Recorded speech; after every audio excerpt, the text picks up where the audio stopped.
दोस्तों नमस्कार। वृषभ राशि वाले मेरे मित्रों, आप सभी का ज्योतिष के इस बेहद ही खास और आपकी जिंदगी में चमत्कारी बदलाव लेकर आने वाले कार्यक्रम में बहुत बहुत स्वागत है। हृदय से अभिनंदन है।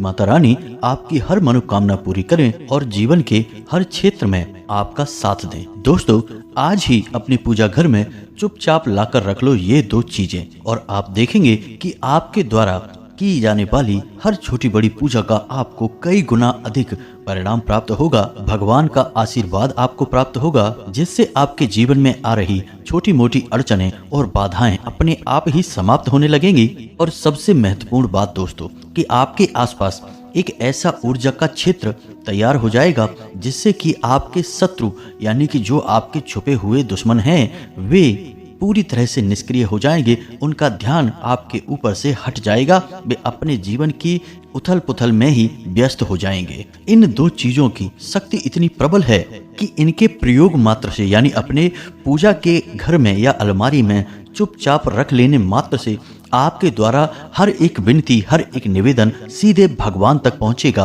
और यह क्रिया भगवान को भी विवश कर देगी कि वे आपकी हर एक बात को सुने और आपकी हर एक मनोकामना को पूरी करें। लेकिन हम यहाँ पर आपको बता दें दोस्तों कि आप जितना सकारात्मक रहेंगे यानी कि अच्छी अच्छी बातें सोचेंगे, अपने मन के भाव स्वच्छ रखेंगे, शुद्ध रखेंगे, उतना ही जल्दी आपकी मनोकामना फलित होगी, उतनी ही जल्दी इन चीज़ों का प्रभाव आपके जीवन में दिखाई देना शुरू हो जाएगा।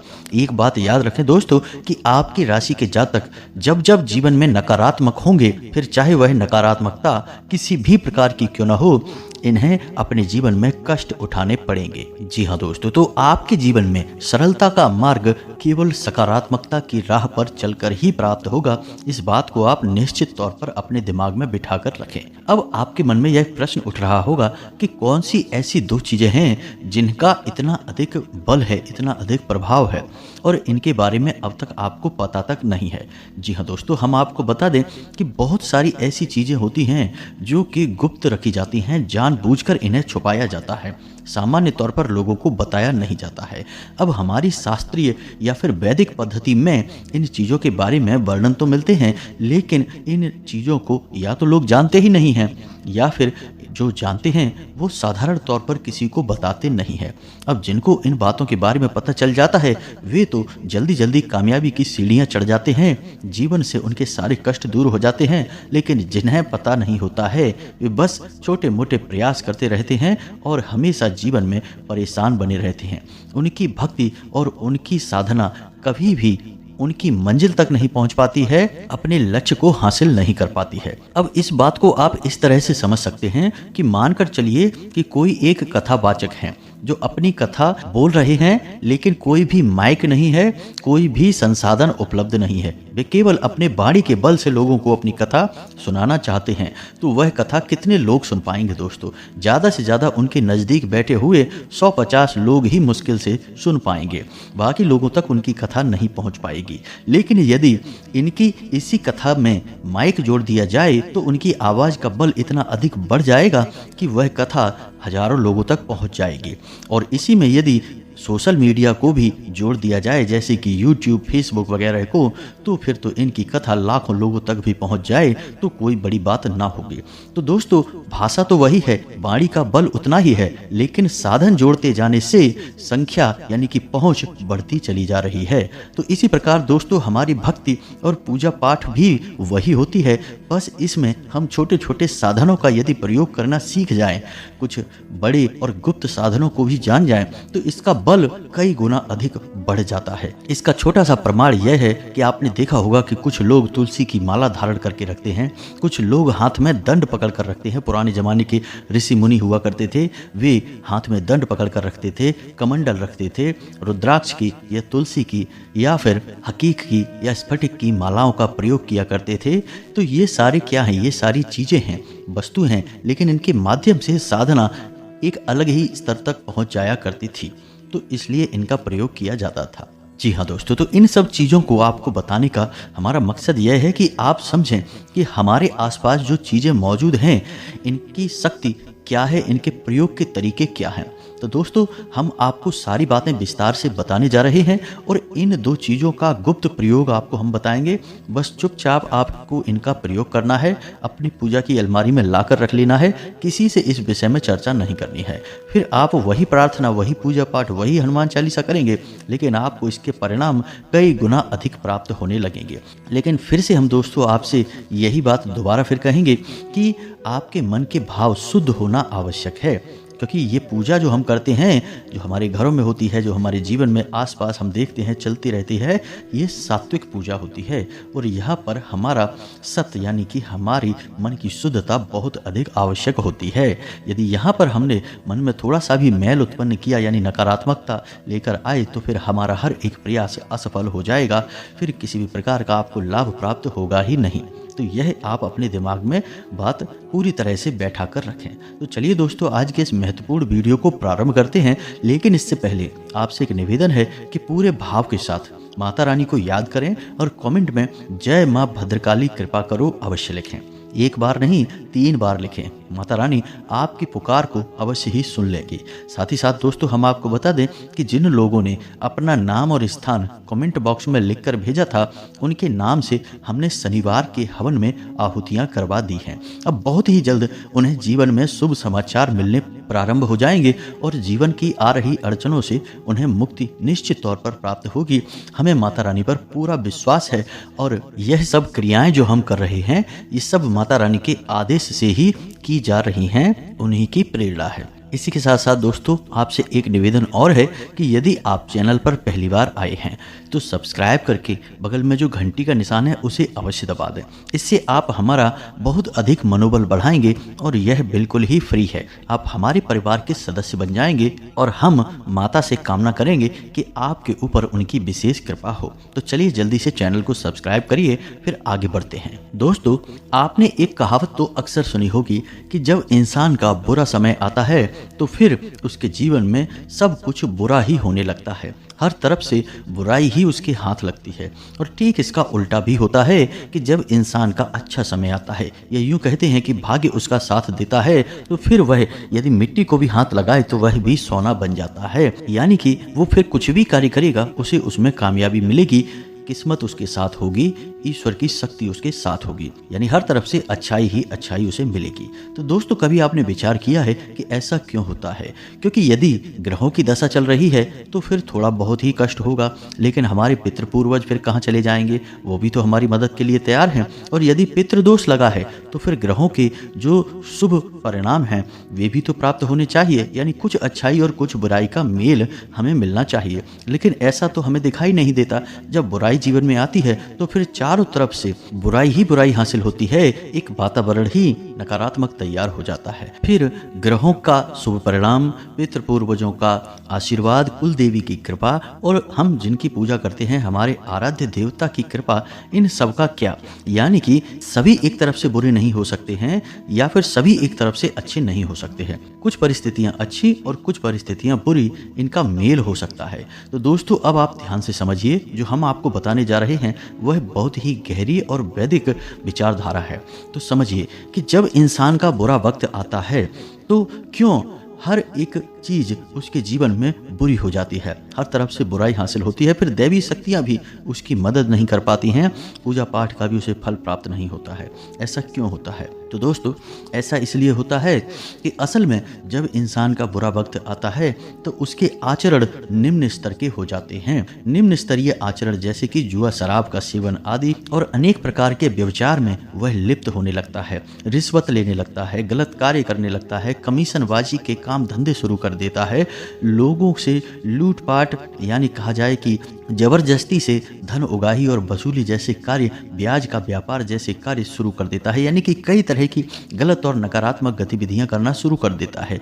अब इससे नकारात्मकता एकत्रित होती रहती है। जी हाँ दोस्तों, जब धीरे धीरे यह नकारात्मक ऊर्जा बढ़ती जाती है तो एक समय ऐसा आता है कि यह पाप का घड़ा भर जाता है। जी हाँ दोस्तों, आपने सुना ही होगा कि पाप का घड़ा अब फूटने वाला है। यानी कि यह नकारात्मकता जब अत्यधिक मात्रा में बढ़ जाती है तो फिर यह इंसान को चारों तरफ से घेर लेती है, और जब यह नकारात्मकता चारों तरफ से इंसान को घेरती है तो फिर यह एक आवरण बन जाता है, यानी एक खोल जैसा बन जाता है जिसके अंदर इंसान कैद रहता है। अब यह ऊर्जा उसे दिखाई अवश्य नहीं देती है, क्योंकि ऊर्जाएं कभी दिखती नहीं हैं, ऊर्जाएं महसूस करने की चीज होती है। तो अब आप समझिए कि जब आपके आसपास नकारात्मक ऊर्जा का वातावरण तैयार हो चुका है तो वह कैसी ऊर्जाओं को आकर्षित करेगा। नकारात्मक ऊर्जा तो नकारात्मक ऊर्जा को ही आकर्षित करेगी और सकारात्मक ऊर्जा सकारात्मक ऊर्जा को ही आकर्षित करेगी। लेकिन आपके आसपास तो आपके कर्मों के आधार पर नकारात्मक ऊर्जा का वातावरण तैयार हो चुका है। तो अब आपको ना तो देवी देवताओं की पूजा पाठ का फल प्राप्त होगा, न कुल देवी या देवता का आपको आशीर्वाद प्राप्त होगा, ना ही पितृ देवता आपकी मदद कर पाएंगे और ना ही आपके आराध्य ही आपकी मदद कर पाएंगे। कोई भी आपकी मदद नहीं कर पाएगा। फिर चारों तरफ से आपका बुरा वक्त शुरू हो जाएगा। तो अब ऐसे में इंसान क्या करे दोस्तों, क्योंकि बहुत सारे जातक अपने जीवन में इस प्रकार का समय देख रहे हैं या फिर थोड़ा बहुत यह अनुभव तो अवश्य कर रहे हैं कि कहीं ना कहीं से कुछ ना कुछ बुराई जीवन में अवश्य आ रही है। जी हाँ दोस्तों, तो ऐसे में अब जातक क्या करे, यह विचारणीय विषय है। तो दोस्तों हम आपको बता दें कि सबसे बड़ी जो प्रक्रिया है एक जातक को करनी चाहिए, एक इंसान को करनी चाहिए, वह यह है कि अपने कर्मों का आकलन अवश्य करे और जहाँ भी उसे अपने कर्मों में नकारात्मकता दिखाई दे उन कर्मों को तुरंत बंद कर देना चाहिए। इसका बहुत बड़ा प्रभाव आपके जीवन में दिखाई देगा। साथ ही साथ कुछ ऐसे अच्छे कर्म हैं जिन्हें भी चुपचाप करते रहना चाहिए, जैसे कि मछली को दाना डालना, चिड़ियों को दाना डालना, अंधों को और भिखारियों को भोजन कराना, साथ ही साथ गुप्त रूप से अन्न और धन का दान करते रहना। अब समस्या यह है कि लोग इसमें भी प्रचार करना शुरू कर देते हैं, दान करते हैं 100 रुपए और दुनिया भर में गा गा कर बता देते हैं। जैसे ही आपने अपने दान का बखान शुरू किया वैसे ही दान का पूरा महत्व समाप्त हो जाता है। फिर दान करने के बाद भी आपको उसका पुण्य, उसका फल, सकारात्मक ऊर्जा प्राप्त नहीं होगी।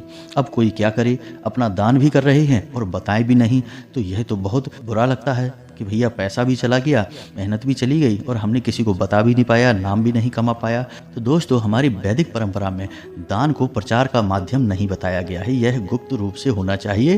प्रचार करने के लिए आप कोई दूसरा कार्य करिए, कुछ ऐसा कर्म करिए जिससे आपका स्वयं ही प्रचार हो जाए, लेकिन दान कर्म से प्रचार नहीं करना है, यह बहुत ही गुप्त प्रक्रिया है। तो आप कुछ छोटे छोटे ऐसे कार्य अवश्य करते रहिए, लेकिन इस सबसे महत्वपूर्ण बात यह है कि किसी एक आराध्य में अपनी भक्ति पूरी तरह से दृढ़ कर लीजिए। तो इन सब बातों को दोस्तों हम आपको इसलिए बता रहे हैं कि कई बार हम कमेंट में ऐसे पढ़ते हैं कि गुरुजी हमारा तो बहुत ही बुरा वक्त चल रहा है, हर तरफ से केवल बुराई ही बुराई दिखाई दे रही है, जीवन में पूरी तरह से अंधकार छा गया है। तो अब ऐसे में हम क्या करें? तो याद रखें दोस्तों कि नकारात्मकता है यानी बुरे कर्म हैं, ये किसी बीमारी की तरह हमारे जीवन में आते हैं। हमें पता भी नहीं चलता कि कब नकारात्मकता ने हमें घेरना शुरू कर दिया है, हम किस बुराई में लिप्त होने लगे हैं, हमें पता भी नहीं चलता है। लेकिन यदि हम सतर्क रहें, जागृत रहें, तो हमें इनका एहसास समय रहते हो जाता है। फिर तुरंत हमें इन कार्यों को बंद कर देना चाहिए। और दूसरा सबसे महत्वपूर्ण कार्य कि हमें शुभ कार्य यानी कि पुण्य प्राप्ति के लिए जो कार्य बताए गए हैं उन्हें भी नियम से करते रहना चाहिए। इससे हमारा बुरा समय कभी नहीं आता। दोस्तों शास्त्रों में एक बहुत ही मशहूर कहावत है कि आप इस दुनिया में यानी अपने जीवन में जो कुछ चाहते हैं उसे देना शुरू कर दीजिए, फिर भगवान आपको वह देना शुरू कर देंगे। मान के चलिए कि आप दुनिया से प्रेम चाहते हैं कि आपको सब लोग प्रेम करें, तो आप सबको प्रेम देना शुरू करिए, फिर आप देखिए कि बदले में आपको कितना प्रेम मिलता है। ठीक इसी प्रकार सम्मान चाहते हैं तो सम्मान देना शुरू करिए, देखिए फिर आपको कितना सम्मान मिलता है। और चीज़ों के बारे में भी दोस्तों यही है कि अन्न और धन भी दान करना शुरू करिए, संकोच मत करिए दोस्तों। ना तो यह अन्न धन आपकी मर्जी से आपके पास आया है और ना ही आपकी मर्जी से यह जाएगा, आप तो बस माध्यम है दोस्तों, देने वाला तो भगवान है। आपने सुना होगा कि प्राचीन काल में राजा महाराजा अन्न और धन विशेष रूप से दान किया करते थे, तो उनके पास कभी इस चीज़ की कमी नहीं हुई, आपके पास भी नहीं होगी। आप यकीन मानिए, आप खुलकर दान करना शुरू करिए, फिर देखिए कि पैसा कैसे आपके जीवन में अलग अलग रास्तों से आता है। एक बार किसी स्थान से पैसे की आवक शुरू होगी तो रुकेगी ही नहीं। दान का महात्म बहुत बड़ा है दोस्तों, इसका विधान समझिए और इसको प्रयोग करना सीखिए, बहुत कुछ आपको हासिल होगा। तो इन सब बातों को बताने का मकसद केवल हमारा इतना है कि आप स्वयं ही अपने जीवन में चल रही घटनाओं के लिए जिम्मेदार हो सकते हैं और स्वयं ही इनसे बाहर निकलने का रास्ता आपको ढूंढना पड़ेगा। कोई आपका हाथ पकड़कर आपको जीवन के कष्टों से बाहर निकालने के लिए नहीं आने वाला है। यह आपका कर्म है, आपको ही यह युद्ध लड़ना है और आपको ही इस युद्ध को जीतना भी है दोस्तों। तो चलिए अब हम आपको बताते हैं कि कौन सी हैं वो 2 गुप्त चीज़ें जिन्हें आपको चुपचाप अपने पूजा घर में लाकर रख लेना है। किसी से इस विषय पर कोई चर्चा नहीं करना है। अब ध्यान से सारी बातों को समझना कि हम आपसे क्या कह रहे हैं। सबसे पहले आपको अपने पूजा घर के लिए एक लक्ष्मी पोटली तैयार करनी है। जी हाँ दोस्तों, लाल किताब में इसका वर्णन मिलता है और इस पोटली का महात्म इतना अधिक है कि जिस जातक के घर में पूजा घर में यह पोटली पाई जाती है या जो जातक रखता है उसके जीवन में कभी भी धन की कमी नहीं होती है। अब इस पोटली को तैयार कैसे करना है, इन बातों के बारे में ध्यान से समझें। हर एक चीज को चुन चुन कर लाएं। पवित्रता के साथ मन में भाव उत्पन्न करते हुए इस पोटली का निर्माण करें। शुक्रवार के दिन शाम के वक्त आपको यह कार्य करना है। तो आप दिन के समय इस पोटली को तैयार करें और शाम के समय आप इसकी प्रक्रिया प्रारंभ कर दें। अब आपको सबसे पहले इस पोटली के लिए क्या क्या सामग्री चाहिए वह ध्यान से समझें। सबसे पहले आपको लाल रंग का एक कपड़ा चाहिए, लाल रंग का ही एक धागा चाहिए जिससे यह पोटली का निर्माण किया जाएगा। कपड़ा कोरा होना चाहिए, धागा भी शुद्ध और कोरा होना चाहिए। अब आपको इस पोटली में सबसे पहले एक चांदी का सिक्का रखना है, थोड़ा सा खड़ा धनिया रखना है और उसके बाद थोड़ी सी चावल जिन पर हल्दी लगी हुई हो यानी अक्षत, और इसी के साथ साथ 7 कमलगट्टे और 7 लक्ष्मी कौड़ियाँ रखें। याद रखें कि कौड़ियाँ खंडित नहीं होनी चाहिए। जरा भी खंडित कौड़ी आपने यहाँ रख दी तो इसका उल्टा प्रभाव हो जाएगा। इसी प्रकार कमलगट्टों को भी देखें कि उनमें कोई छेद ना हो, किसी प्रकार से वो खंडित ना हो। अब इसी के साथ साथ आपको थोड़ा सा केसर लेना है, 1 चुटकी केसर लेना है और उसे भी इस पोटली में आपको रख देना है। अब जिस कपड़े में आप इस पोटली को बनाने जा रहे हैं उस कपड़े पर आपको 3 बार 6 लिख देना है, यानी 666। हिंदी में लिखें चाहे इंग्लिश में लिखें कोई दिक्कत नहीं है, 3 बार आपको 6 लिख देना है। 6 का जो अंक है यह माता लक्ष्मी को समर्पित होता है। तो 3 बार 6 लिखने के बाद आपको यह सामग्री इस पोटली में रखकर इसे लाल धागे से बांध लेना है। अब इस उपाय के बारे में आपको किसी से चर्चा नहीं करनी है।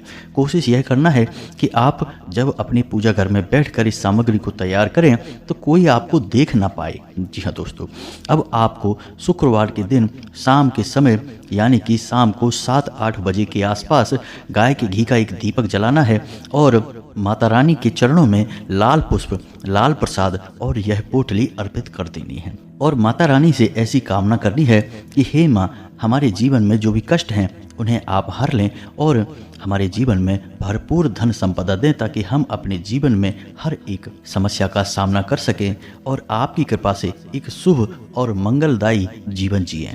इस प्रकार की आपको कामना करनी है और इस पोटली को आपको पूजा समाप्त होने के बाद अपनी पूजा की अलमारी में किसी भी स्थान पर गुप्त रूप से छुपा कर रख देना है। जी हाँ दोस्तों, अब कुछ बातों का आपको ख्याल रखना है कि आप जहाँ पर इस पोटली को रख रहे हैं वहाँ पर भगवान भोलेनाथ का ना तो फोटो होना चाहिए ना ही कोई शिवलिंग होना चाहिए। मतलब कहने का यह है कि आप इसे माता लक्ष्मी की फोटो के नीचे या कहीं भी आसपास किसी कपड़े के नीचे छुपाकर किसी भी प्रकार से रख सकते हैं। बस एक बार आपको यह कार्य करना है, बार बार इसे करने की आवश्यकता नहीं है। यदि किसी कारणवश यह पोटली खुल जाती है तो फिर आपको दोबारा से नई पोटली तैयार करनी होगी, या फिर यह खंडित हो जाती है या किसी वजह से यह दूषित हो जाती है तब भी आपको नई पोटली बनानी होगी। लेकिन फिलहाल यह लंबे समय तक आपका साथ देगी। आप जैसे ही इस पोटली का निर्माण करेंगे, अपने पूजा घर में स्थापित करेंगे, आप देखेंगे कि आपके जीवन में धन को लेकर समस्याएं धीरे धीरे समाप्त होनी शुरू हो जाएगी। पैसे की तमाम तरह से आवक शुरू हो जाएगी। यदि रुपए पैसे को लेकर कोई कार्य आपका बाधित हो रहा था, यानी कि परेशानियां आ रही थी, पैसा कहीं अटक रहा था, समय पर पैसा मिल नहीं पा रहा था, तो वह समस्याएं दूर हो जाएंगी। इसी के साथ साथ दोस्तों, आपको एक और चीज है जिसका प्रयोग अपने पूजा घर में विशेष तौर से करना चाहिए। पूजा घर के स्थान पर यदि आप इसका प्रयोग तुलसी माता के पास करेंगे तो बहुत अधिक आपको लाभ प्राप्त होंगे।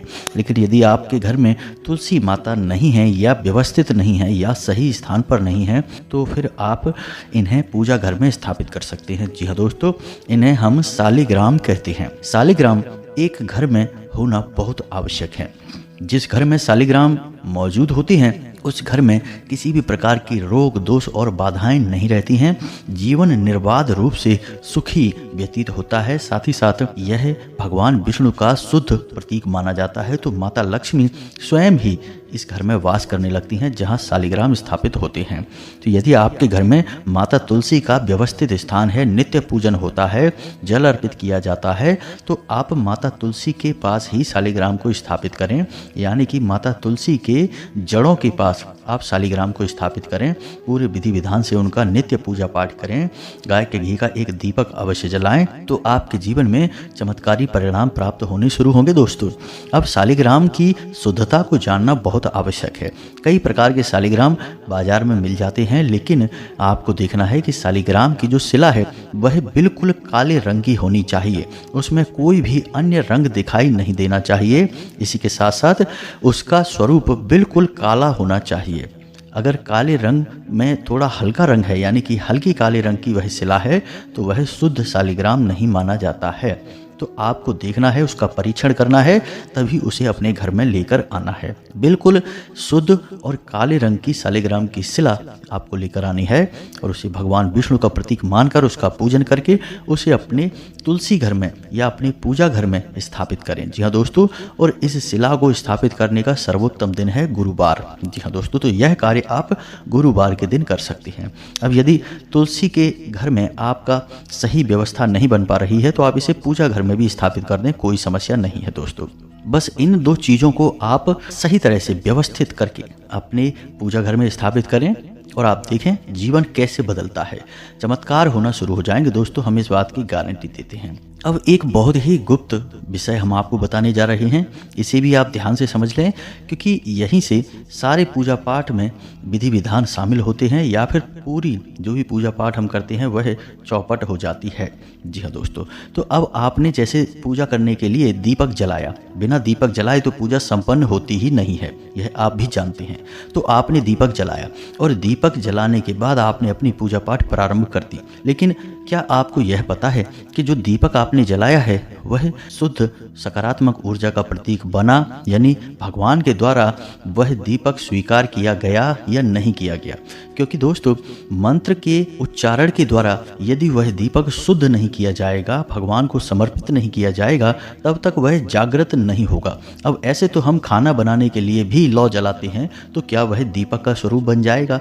ऐसे तो हम सर्दियों में तापने के लिए अपने घरों के बाहर थोड़ी थोड़ी अग्नि जला लेते हैं, तो क्या वह दीपक का स्वरूप बनेगा या फिर वह हवन कहा जाएगा? जी नहीं दोस्तों, हर एक अग्नि, हर एक लौ दीपक नहीं होती है। दीपक बनाने के लिए उस दीपक को जागृत करना पड़ता है। जी हाँ दोस्तों, तभी वह दीपक देवी देवता स्वीकार करते हैं, अन्यथा उसे जलाने या ना जलाने का कोई महत्व नहीं है।